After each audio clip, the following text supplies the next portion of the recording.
I don't have a good voice today, so I'll ask everyone to listen fairly well. But also, I have two options for the crowd. I have something prepared, but I can do this freestyle also. And if you want something more interesting, it's going to be freestyle. If you say yes to freestyle, I'm going to call you when I have questions during my talk. Okay. I don't know your names, so I'm going to call you by the color you're wearing. Stripe, mustard, fuchsia, another kind of stripe at the back, floral and prints. Yeah? Game? Okay. It's a nice crowd. No? I also like... So I also want you to think very well of the questions I'll be asking, and then we'll discuss it then. My name is Brian Tenorio. I'm the chair of the LGBT Chamber of Commerce. My background is I took up communications in Ateneo, and then my grad studies in Pratt Institute in New York. It was design management. And then I also worked I trained at the United Nations headquarters in New York. And right now I'm an international consultant for communications and branding at the Asian Development Bank and the World Health Organization. I used to work in shoes. I used to be a shoe designer 10 years back until I retired when I turned 30 in 2000, not 1997, 2007, yeah? And my birthday is tomorrow. In any case, it feels strange turning 41 again. But I will say, so the questions I'll be asking in a bit, I want everyone to listen very well. It's not so much, it's just a few things I will say. So this is going to be, let's try this out. What I feel very strongly about is that I always see LGBT in texts and publications and media.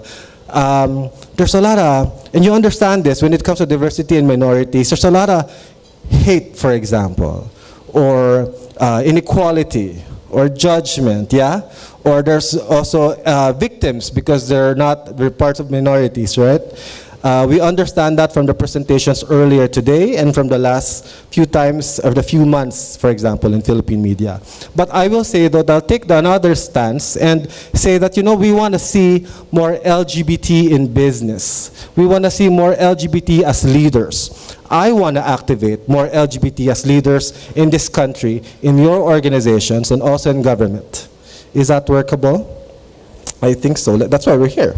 So I have this story. It's very interesting. It's about this guy friend of mine. He's probably 22 years old now. It's a story I always say from the last 3 years. So then he was around 19. Now he's around 22. When he's from the soccer team. Oh my, did I just say it? He's from an athletic team of a college a few years back when he was still in college. He looks like your jock, you know, very well built, tallish. He's kind of actually quite good looking, just like a larger, taller guy, yeah? And he's a good friend of mine. And then one time we were talking, and then what I normally do every time I do have a conversation is I ask about their love life. So we're talking about his love life. And I said, so how are you, and how's your love life like? And he says, oh, I like this teammate I have in the badminton team, or basketball team, or volleyball team, in the team. Oh, all right. Because I didn't think he would be into men, you know. So I said, oh, all right. Why do you like him? He's tall. He plays very well. He's a really nice, kind guy. Takes care of his parents. Very courteous. And he inspires me. And I feel like a better person. And I just really admire how he does his stuff. And because of that, I like him. I think I have a crush on him. So I said candidly, oh, you're gay. And he says, oh, is that what it's called? I guess so. I don't know. I mean, I like this guy. I don't see anything else, but I see that I like this guy. So the story is, this is your next generation of individuals. In the next 5 years, these people, well, actually happening now, these people are entering your workforce. And also happening now, they are going to be part of the largest voting bloc in the country. There's the largest target readership. A story I always say is 2016, there was a study by J. Walter Thompson in the United States, in North America. And they tried to figure out the percentage of population of of LGBT in the United States from 21 years and older, 21 years and younger. So when we say 21 years and younger, what generation is that? Red? Red with the camera. Yes. Gen Z. Generation Z, yes, that's right. So these are not millennials, yeah? Millennials is everyone else in this room. But Generation Z and me. But Gen Z is like 21 years old and younger. So there was a study and they thought, what is the population of the 21-year-olds and younger in the United States that are not absolutely heterosexual? Do we have a guess from the audience? Tan suit. Pink shirt. No guess? No. Guy in white. Oh, but you know the story, Jay. Stripes mustard. Stripes mustard? 30%? Pwede. Higher. Really? 60? Wow, you are... I want to have coffee with you later. But not yet. But fairly near 60. That's the last number guess. Sorry? 52. So 52% of the baguettes in the United States are not absolutely straight right now. That's a large number. That's your majority, right? In the next few years, or happening now, there will be more gender fluid people in the United States than there are football lovers, pizza lovers, or Asian Americans, Latino Americans, for example, or African Americans, or Caucasian Americans, actually. It's going to be one of the largest populations for business, for employment, for your pool in the United States. In the Philippines, do we have a number for that? Anyone can guess? I can't see that color. It looks like a print. It looks like suha, but what is that?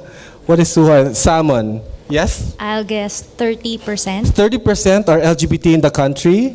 Around. Of the 21-year-olds? Let's try. Thank you. I want to hear two more guesses. Girl in gray. 80%? 80%. That makes me so happy for my love life, you know? I mean, if it's 80%, it's like LGBT. Why am I single, yeah? So, 80% is aggressive. 45, lady in stripes? Yes, 45. 45. What I read in media or in studies lately is they say conservatively 2%.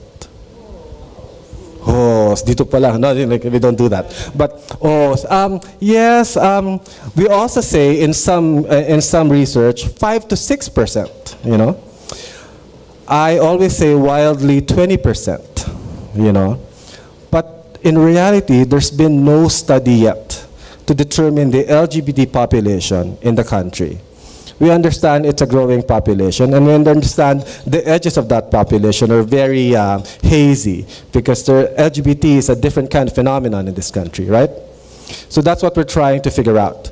But what we're doing right now is a study. We call it the Corporate SOGI Diversity Index. Is everyone familiar with the word SOGI or the acronym?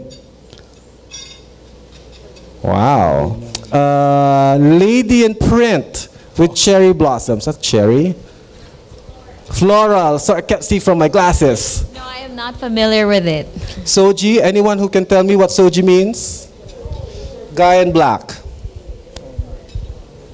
Sexual orientation, gender identity, or expression. Thank you. And expression. What we're trying to do is figure out in that study later on the population and the demographics of the Philippines. The other thing we're trying to figure out is if companies in the Philippines, not usually multinational, but more the Filipino corporations, have LGBT policy and diversity policies in their company. So far from what we've seen, not so many. And when I say not so many, not 5%.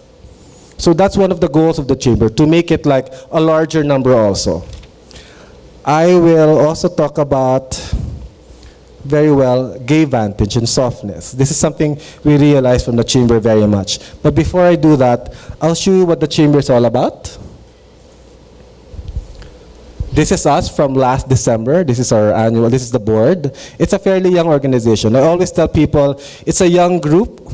Actually, we're old, but we just look young. It's a young group, but the idea is, I think when it comes to LGBT work in this country, we really look more towards the future than the past. Especially that the constituents really come from the younger base more than the older base. It comes from that 52% I mentioned earlier. I think as an organization, we're almost in a lot of places, almost everywhere.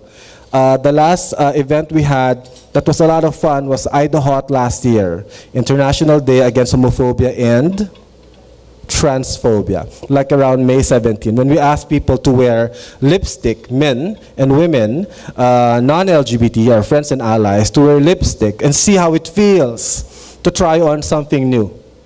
Some of them would try it, post it on social media, but some of them would be concerned to wear it out in public. But see, that is a way to empathize and figure out how it feels to try something different. For some people, how to come out, yeah? So we work with the Dutch. The Dutch embassy is funding some of our projects. We work with the American embassy and the Japan embassy, the Japan Foundation.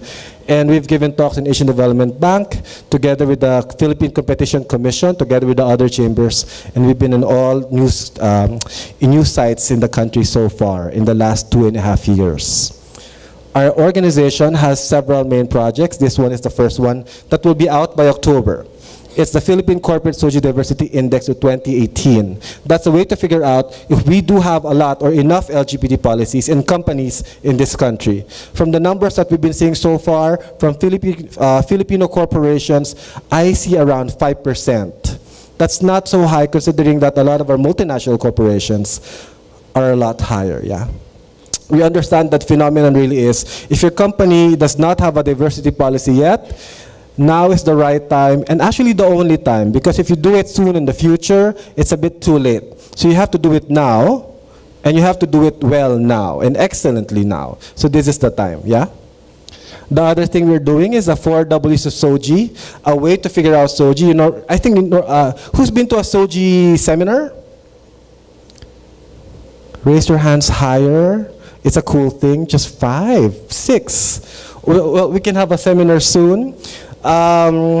We created the SOGI because we wanted to make it easier for people. We call it the 4 Ws. Normally, I think the system is the genderbread. I understand with the genderbread that in the Philippine context, a gingerbread man is not as, or person, is not as something we see often except when we go to Starbucks. But so we created the new system. It's called the 4 Ws. It's about the questions you can ask in determining how to understand the phenomenon, yeah? So it's like what gender were you assigned at birth, or what anatomical parts you have. Another question is who you are attracted to. And then also which identity do you subscribe, if you're male or female, that means if you're trans. And the way you are, the way you dress up, that's the 4 Ws. And lastly, oops, it's not working anymore. This is another goal for next year. It's an organization, it's the Gender Institute, that we're trying out for next year. A large research facility where you have material and information by students all the way to companies in one place. You can access them well, yeah? So I'll be closing quickly, talking about Gay Vantage, which is something I like from my good friend, Bess Hepworth. I think people don't realize the strength and power also you can have by being different. I understand that it could be a source of discrimination and hate, which is usually the case, yes? But it can also be a good source of power, of innovation, creativity. My friend Bess Hepworth highlights it by calling it very well, Gay Vantage. Lesbians can say lesbian vantage, pero mas madali to say Gay Vantage. Gay Vantage, this is the insight, is true, but it's actually a bit severe. I think as LGBT, we have bigger containers for emotions because we had a different childhood, right? And more often developing into a wider range of feelings. Mas marami tayong huhugot at marami tayong pinaghuhugutan. At for some of us, mas malalim ang pinaghuhugutan. Yeah? We have just a larger container of feelings and emotions. This gives us a very different way or a different texture of engagement. I always say that Filipino LGBT are the best when it comes to social navigation, going through a crowd, saying hi, going through our parties, the life of the party sometimes, and informal negotiation. Kindat, smile. So I think LGBT are very good with that. And because of that, it could be an advantage for how we work with other people, for innovation and creativity. I came across this song on Spotify a few weeks back, and it was very interesting. I posted it thrice on my wall. It's by Timmy Thomas. I've never heard of him until recently. I don't know if people are familiar with Timmy Thomas. Are we familiar? No? It's dying inside to hold you. Oh, may dance action, may moves ba yan? I didn't know, I'm like. So I'm going to read some of the lyrics. It was very interesting. Lady with a tan shawl. Is there like hand movements for that song? I'm not sure if there are. It's the 80s. I wasn't around. The 80s? I was more around in the 90s. But anyway, Dying Inside to Hold You by Timmy Thomas. Standing there, I didn't know what to say. Without one touch, we stood there face to face. And I was dying inside to hold you. I couldn't believe what I felt for you. Dying inside, I was dying inside. But I couldn't bring myself to touch you. I like this song because it is, not for other reasons, but I like this song because this is the current moment of LGBT work in this country. These times, this moment of wanting, needing, being, but also getting things done and delivery. As businesses reach out to target markets and nilink sa business, diba? As businesses reach out to target markets, colleagues, and stakeholders, in a way you can say diversity or being yourself is the new charm. And charm is very, very strong, soft power. So I want people to understand being different can be a source of power also, of leadership, of effectiveness. You can do more because you're different. And once you set yourself in that mindset, once you understand, hey, looking different is fun too, is great. Dressing differently is fun too, especially on dates, or at the business, or workroom, or the boardroom, or entering a room of suits. And just a bit wearing the suit differently is a nice way to get people more engaged. If you understand the world that way, I think we can get more things done. And you understand things are better because you're different. But more importantly, things are better because you are yourself. And that is the goal, I think, of most organizations. So if you need, I'd like you guys to chat me up if you have ideas about the chamber or working with us soon. There's stuff about us online on Philippine LGBT Chamber of Commerce. It's also on our website, lgbtph.org. I understand the situation of Filipinos sometimes is we're very shy. What happens when every time I give a talk like this, I get people messaging me after and privately. But you're already here with us. So why don't you ask over coffee when we step out later after the evening, right? So please, thank you very much. And thank you for having us, Richard. Mabuhay ang LGBT.